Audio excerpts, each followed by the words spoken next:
Welcome to YouTube blog. ಇವತ್ತಿನ blog ಏನಪ್ಪ ಅಂದರೆ ಬೇಳೆ ರಸಮ್ಮು ಯಾವ ಥರ ಮಾಡೋದು ಅಂತ ಈ ವಿಡಿಯೋದಲ್ಲಿ ನೋಡ್ತೀನಿ. ನೋಡೋಕ್ಕಿಂತ ಮುಂಚೆ ಎಲ್ಲರೂ ನನ್ನ ವಿಡಿಯೋ ನೋಡೋರು ಸಬ್ಸ್ಕ್ರೈಬ್ ಆಗಿರಿ, ಶೇರ್ ಮಾಡಿ, ಫಾಲೋ ಮಾಡಿರಿ ಎಲ್ಲರೂ. ಹಾಗೆ ಫಸ್ಟಿಗೆ ಒಂದು ಕುಕ್ಕರ್ ತಗೊಂಡು ಒಂದು 2ರಿಂದ 3 ಟೊಮೊಟೊ, ಬೆಳ್ಳುಳ್ಳಿ, ಹಾಗೆ ನೆನೆಸಿರೋ ತೊಗರಿಬೇಳೆ, ರುಚಿಗೆ ತಕ್ಕಷ್ಟು ಉಪ್ಪು ಹಾಕ್ಬಿಟ್ಟು, ಹಾಗೆ ಸ್ವಲ್ಪ ನೀರು ಹಾಕ್ಬಿಟ್ಟು ಮೇಲ್ಗಡೆ ಒಂದು 2-3 ವಿಷಲ್ ಹೊಡೆಸ್ಕೊಬೇಕು. ಒಂದು 2-3 ವಿಷಲ್ ಹೊಡೆಸ್ಕೊಂಡ್ಮೇಲೆ ನೋಡಿರಿ ಈ ಥರ ಬೆಂದಿರ್ತೈತೆ. ಇದರಲ್ಲೇ ಹಿಂಗೆ ಮ್ಯಾಶ್ ಮಾಡ್ಬೋದು, ಇಲ್ಲಾಂದರೆ ರಸ ಬಸ್ಕೊಂಡು ಮ್ಯಾಶ್ ಮಾಡಿದ್ರೆ ಚೆನ್ನಾಗಿರ್ತೈತೆ.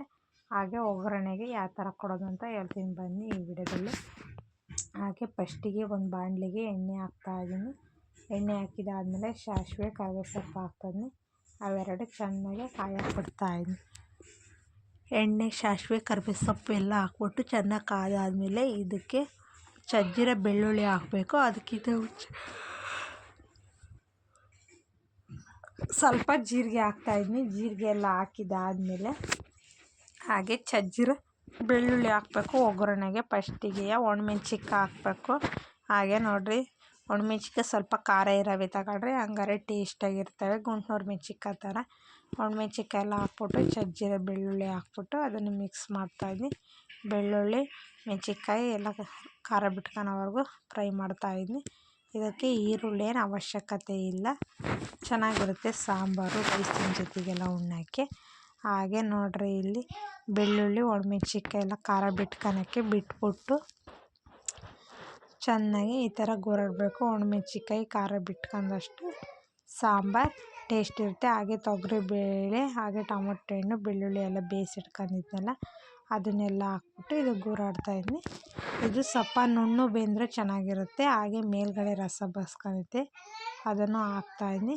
ಎಲ್ಲ ಮ್ಯಾಶ್ ಮಾಡಿ ಹಾಕೀನಿ, ಹಂಗಾರೆ ಸಾಂಬಾರು ಟೇಸ್ಟಾಗಿರ್ತೈತೆ. ಹಾಗೆ ಹುಣಸೆ ಹುಳಿನ ಎತ್ತಿಟ್ಕೊಂಡಿದ್ದೆ, ಆ ಹುಣಸೆ ಹುಳಿ ಹಾಕ್ತಾಯಿದ್ದೀನಿ. ಹುಣಸೆ ಹುಳಿ ಹಾಕಿದ್ಮೇಲೆ ಸ್ವಲ್ಪ ನೀರು ಹಾಕ್ತಾಯಿದ್ದೀನಿ. ಎಷ್ಟು ಬೇಕಷ್ಟು ನೋಡಿ ಹಾಕ್ಕೊಳ್ರಿ, ಇಲ್ಲಾಂದರೆ ಮಂದ ಬರ್ತೈತೆ. ಸ್ವಲ್ಪ ನೀರು ಹಂಗೆ ಇರಬೇಕು, ಹಂಗಾರೆ ರಸಮ್ ಟೇಸ್ಟಾಗಿರ್ತೈತೆ. ಈ ಬೇಳೆ ಎಲ್ಲ ಈಗಲೇ ಕುದಿಸ್ತೀವಲ್ಲ, ಎಲ್ಲ ಬೇಳೆ ಕರ್ಗೋಗಿ ಸೂಪರಾಗಿ ಆಗುತ್ತೆ ಸಾಂಬಾರು. ಇಲ್ಲಾಂದರೆ ಮಿಕ್ಸಿಗೆ ಗ್ರೈಂಡ್ ಮಾಡ್ಕೊಂಡು ಹಾಕೊಂಡ್ರು ಟೇಸ್ಟಾಗಿರ್ತೈತೆ. ರುಚಿಗೆ ತಕ್ಕಷ್ಟು ಉಪ್ಪು, ಸ್ವಲ್ಪ ರಸಮ್ ಪುಡಿ ಹಾಕ್ತದೆ. ಒಂದು 2ರಿಂದ 3 ಸ್ಪೂನ್ ರಸಮ್ ಪುಡಿ ಹಾಕ್ರಿ. ಹಾಕಿದ್ಮೇಲೆ ಮಿಕ್ಸ್ ಮಾಡಿದ್ರೆ ರಸಮ್ ಸಖತ್ತಾಗಿ ಟೇಸ್ಟಾಗಿರ್ತೈತೆ. ಕೆಮ್ಮು, ಶೀತ, ಜ್ವರಕ್ಕೆಲ್ಲ ಚೆನ್ನಾಗಿರುತ್ತೆ.